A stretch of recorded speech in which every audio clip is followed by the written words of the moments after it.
시스템을 갖췄는데요. 장조림에 쓸 돼지 안심입니다. 한 번 할 때 100kg씩 사용합니다. 대량 생산이지만 거의 수작업이라 10명의 동료와 함께 만듭니다.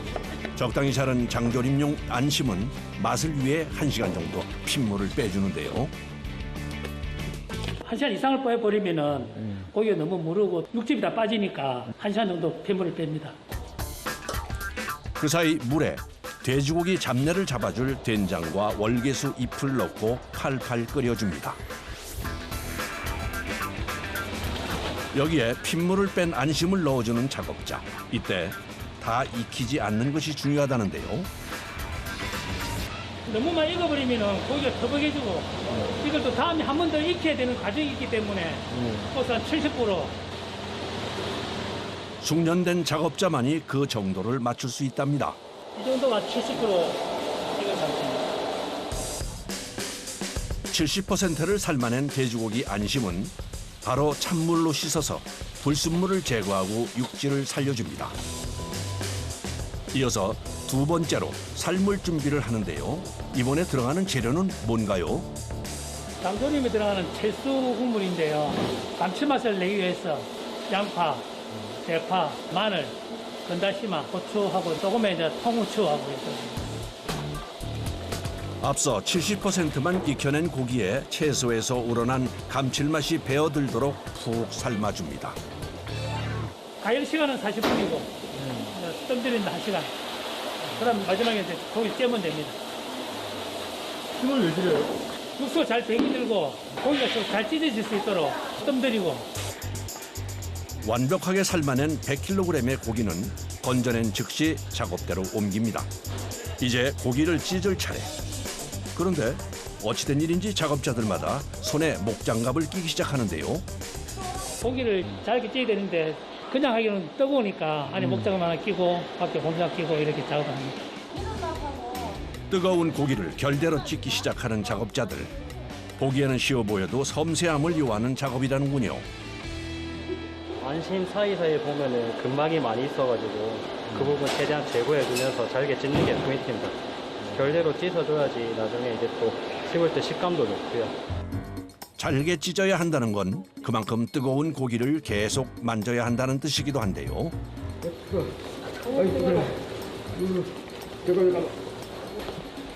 이중으로 장갑을 껴도 전해지는 열기를 당해낼 재간은 없습니다.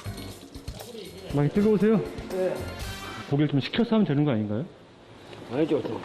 뜨거울 때 고기를 찢어야 부드럽고 식혀서 하면은 이제 찔려가지고 힘도 들고 손가락도 아프고 하니까 그냥 뜨거울 때 찢고 그래야 됩니다. 열기와 싸워가며 1시간 동안 부지런히 작업한 결과 고기 찢기가 끝났습니다. 이제 장조림의 맛을 내줄 양념 간장을 만들 차례입니다. 재료는요. 진간장, 카라멜하고 그다음 설탕. 여기에 잘게 찢은 돼지고기 안심을 넣고 은근하게 끓여주는데요. 완성될 때까지 작업자는 장조림에서 눈을 떼지 못합니다. 안심을 삶다 보면은 그 자체에서 기름이 좀 발생을 합니다. 이것이 나중에 식고 냉장고에 들어가게 되면 기름이 테두리 옆으로 아예 깔립니다. 그럼 그때 거들려면 아무래도 기름이 잘 안 빠져요. 깨끗하게 먹음직스럽죠. 이렇게 보니 장조림 맛의 비결이 정성에 있었네요. 두 번째로 만들 반찬 재료는 피꼬막으로 한눈에 봐도 양이 엄청납니다. 요 전체가 한 300kg 정도 되는데 대량 생산을 하기 위해서 많이 만듭니다. 밥도둑 중 하나인 양념 피꼬막을 만들 계획인데요. 그러려면 먼저 해감하고 세척을 해야 하는데 생각보다 세심함을 요합니다. 껍질이 깨지면 안 됩니다. 알맹이를 갖다 소중하게 우리가 잘 씻어서 이물질을 다 걸러내야 됩니다. 손이 많이 가는 작업이라 10명의 작업자가 호흡을 맞춰 빠르게 움직이는데요. 이렇게 세척이 끝난 피꼬막은 솥에 넣고 삶아주는데 꼭 한쪽 방향으로 저어줘야 한다는군요. 아무렇게나 이리 지었다 저리 지었다 하면은 어떤 거는 입이 잘 벌어지고 어떤 거는 빨리 안 벌어지고 살이 뚱뚱 하지 않고 또 숨을 쭈그러들고 힘이 들어도 살짝 방향으로 천천히 돌려줘야 됩니다. 골고루 익히기 위해선 핏고막의 자리를 계속 바꿔줘야 하기에 고된 작업인데요. 이 정도 걸려줘야 삶아진 겁니다.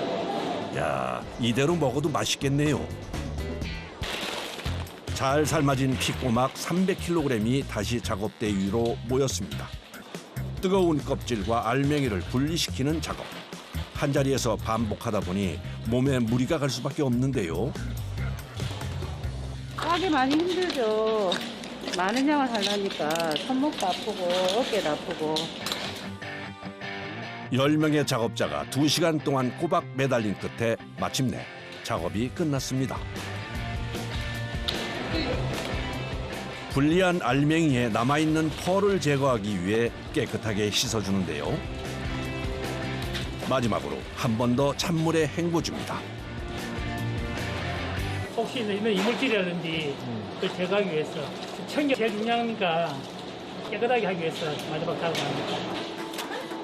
수없이 많은 작업자의 손길을 거친 핏고막 알맹이. 뽀얗고 탱글탱글한 육질을 자랑하는데요. 이대로 먹어도 맛있지만 양념까지 올려주면 반찬으로 잘 나가는 양념 핏고막이 완성됩니다. 세 번째는 밑반찬으로 인기 있는 매콤한 오징어채인데요. 대왕 오징어 중에서 귀 부분 있잖아요. 삼각형 귀 부분. 그 부분을 당겨가지고 자른 거예요. 이 부분이 맛있어요. 고소하고 튀긴 놓으면. 역시 수작업의 연속으로 뭉쳐있는 오징어채를 냉면 면발을 풀어주듯이 비벼줘야 한답니다. 튀겨서 양념포 버무리고 이런 100kg 정도 나와요. 이 부분은 지금 60kg. 양이 많아서 기름에 볶지 않고 튀겨주는데요. 보통 기름 색깔하고 다르네요. 고추기름입니다. 고추기름에다가 오징어채를 하면은 깔끔한 맛도 나고 또 매콤한 맛도 나고 또 색깔도 좋게끔 하기 위해서 그냥. 이때 고추기름의 온도는 약 150도. 오징어채를 담고 5초에서 6초가량 빠르게 튀겨주고 꺼내줍니다. 오징어채가 너무 가르다 보니까는 오래 튀기면 딱딱해져가지고 살짝 튀겨야 제맛이 나오거든요. 뜨거운 기름 앞에서 일하다 보니 위험에 노출되기도 하는데요. 계속 연기를 마시고 있으니까 좀 힘들어요. 이게. 잘못하면 기름에 갖다 잘 튀기면 얼굴 같은 데 막 튀거든요. 고추 기름에 튀겨 산처럼 쌓인 오징어채는 서둘러 양념을 뿌려 섞어줘야 합니다. 식으면 굳어서 양념이 뭉치기 때문인데요. 작업자들의 손길 아래 오징어채도 완성됐습니다. 이번에 등장한 것은 300kg의 양파. 이걸 다 어디에 사용하려는 거죠? 전부 다 따가지고 우리 조림간장 소스에 넣을 겁니다. 양파와 한판 승부가 벌어졌습니다. 앞선 작업에 비해 쉬워 보일지 모르나 의외의 복병이 힘들게 하는데요. 이렇게 눈물이 많이 나고 눈이 너무 매워요. 눈물 콧물을 쏙 빼고 나서야 끝난 양파 다듬기 작업.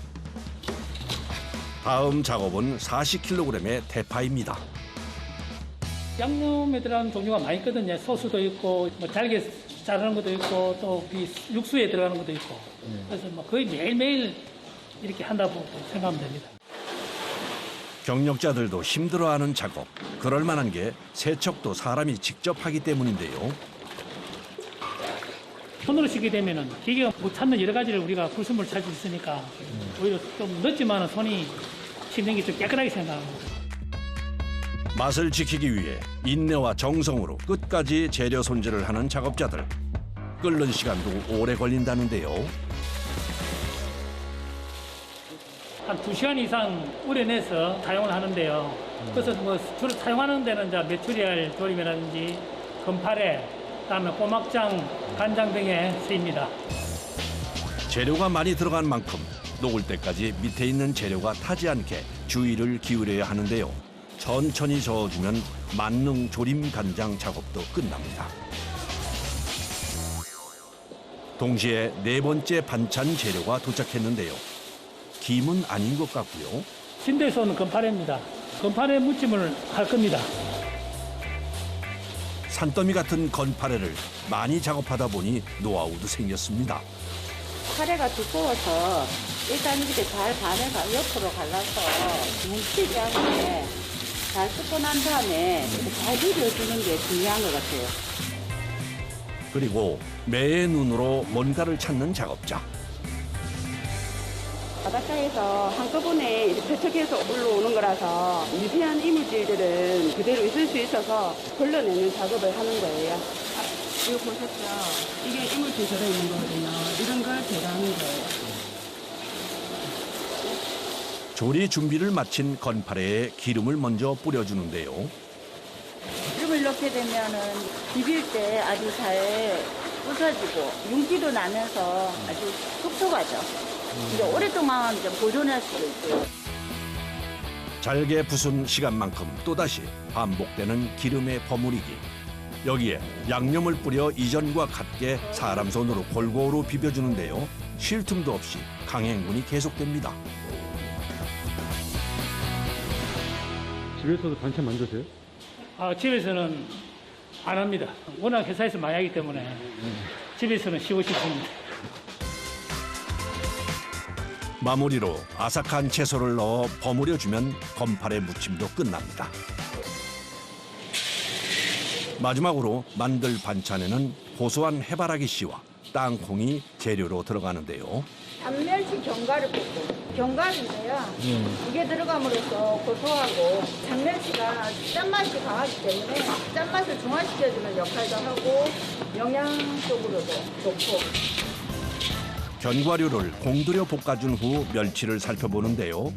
작아서 손질할 것이 없어 보이지만 튀기기 전에 꼭 해야 하는 작업이랍니다.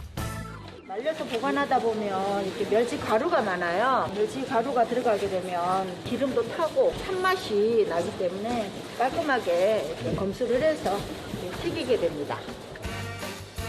깐깐하게 선별한 멸치는 체에 담아 오징어 채와 같은 방식으로 식용유에 튀겨주는데요. 50kg의 멸치를 태우지 않고 잘 튀기려면 12초를 넘기지 말아야 합니다. 각 재료의 맛이 따로 놀지 않도록 뜨거울 때 견과류와 양념을 섞어주는데요. 힘들지만 오늘을 이겨낼 수 있는 이유, 자부심에 있습니다. 양념 만드는 과정이나 숙성 과정이나 지킬 시간을 다 지켜가면서 음식 만든다는 게 참 힘든 것 같아요. 신경도 많이 쓰이고 근데 또 그렇게 해야지만이 소비자들한테 가면 그게 다 표가 나거든요. 음식이 맛이 있다고 또 소비자들이 많이 찾아주시고 보람 있죠. 이번에 찾은 곳은 바삭한 돈가스가 만들어지는 공장인데요. 제일 신경 쓰는 것은 돈가스의 생명이라고 할 수 있는 고기입니다. 돈가스와 냉장 등심인데요. 이번에 도축된 지 하루 된 고기입니다. 사용하는 돼지고기 부위는 고소한 맛을 자랑하는 등심. 통째 들여와서 직접 손질한다는데요. 인기에 비례해 작업량도 많습니다. 하루에 저희가 양이 한 1200kg에서 1500kg 정도 작업을 하고 있습니다. 부드러운 육질의 돈가스를 만들기 위해선 근막을 일일이 제거해줘야 합니다. 이 한 덩어리가 2.8kg 정도 되고 금박 제거를 하게 되면 한 2.4, 2.5kg 정도 됩니다. 고기에 따라 다른데 많이 빠지는 거는 한 500g에서 600g까지 빠지더라고요. 지금 만드는 것은 매장에서 판매되는 용이라 각별히 더 신경 쓴다고 하는데요. 1인분씩 적정량에 따라 잘라주는 작업자. 온전히 손의 감각으로 무게를 가늠하는데요.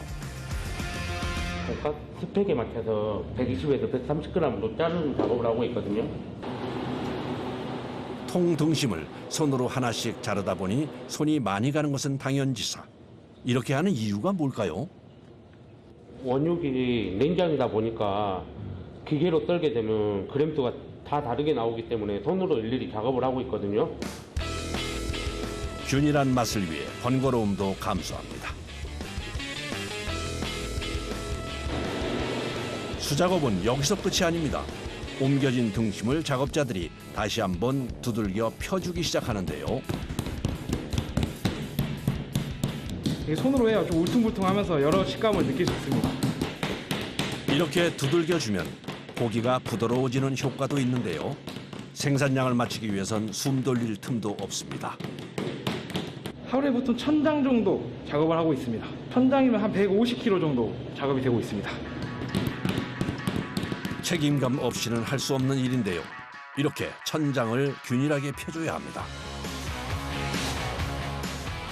몇 시간째 한자리에 서서 묵묵히 작업을 이어가는 사람들. 무척 지쳐 보이는데요. 한자리에 서서 같은 작업을 반복하다 보니까 손목도 많이 아프고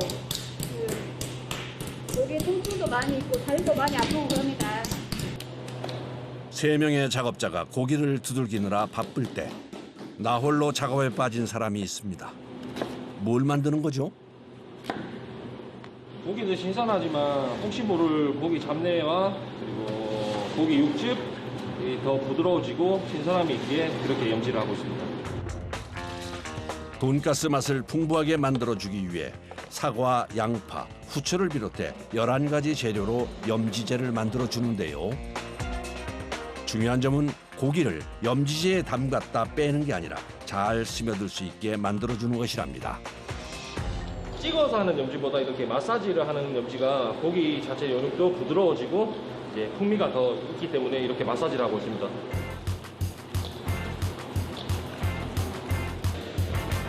염지 작업이 끝난 등심은 저온 냉장실에 넣어 숙성을 해줘야 한다는데요. 냉장실에서 고기를 24시간 동안 숙성을 시키고 있습니다. 좋은 숙성을 통해 염지가 더 잘 배이게 하여서 자연 효소 숙성을 통해 근육 섬유질을 자연 분해시켜 고기를 더 연하게 만들어요. 작업자가 가져온 의문의 하얀 가루. 대체 뭔가요? 이게 이제 베타믹스라고 옥수수 가루랑 밀가루랑 이제 섞여 있는 재료인데요. 돈가스가 이제 빵가루랑 잘 붙게끔 역할을 해주고 먹었을 때 그 바삭한 식감을 나게 만들어주는 재료입니다. 베타믹스의 유무에 따라 돈가스의 바삭함이 차이가 난다는데요.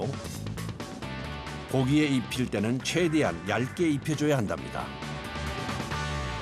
베타믹스를 이제 많이 묻히게 되면은 안에 이제 반죽이 분리가 되는 현상이 피분리 현상이 이제 생길 수 있고요. 그렇다고 너무 적게 묻히면은 빵가루를 묻힐 때 빵가루 꽃이 일단 예쁘게 안 피고 좀 제대로 묻질 않아서 빵가루를 묻히고도 빨간색 부분들이 나오는 현상이 있습니다. 빵가루도 돈가스 바삭함에 영향을 주기 때문에 신경 써주고 있는데요.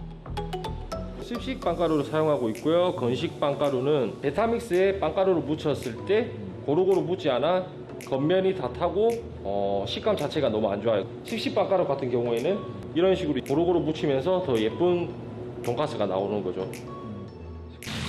튀기기는 정확한 시간과 온도를 엄수하기 위해 자동화 과정을 거칩니다.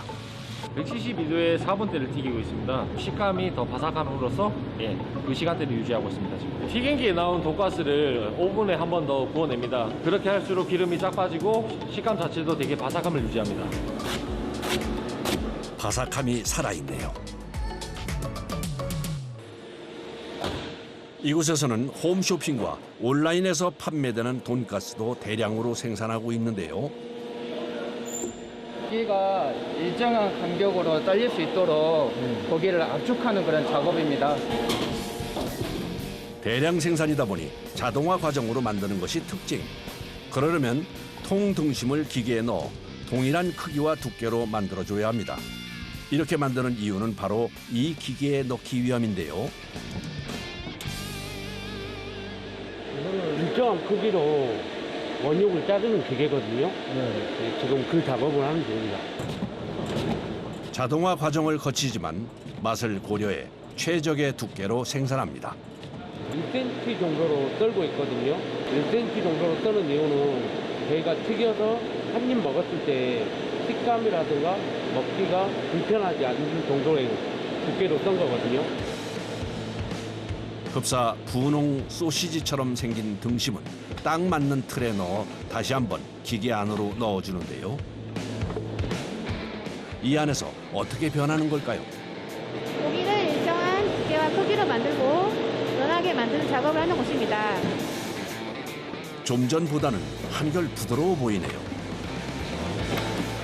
베타믹스로 입힌 고기에 빵가루를 묻히고 튀김기에서 튀겨준 후 마지막으로 오븐에서 기름기를 쫙 빼줍니다.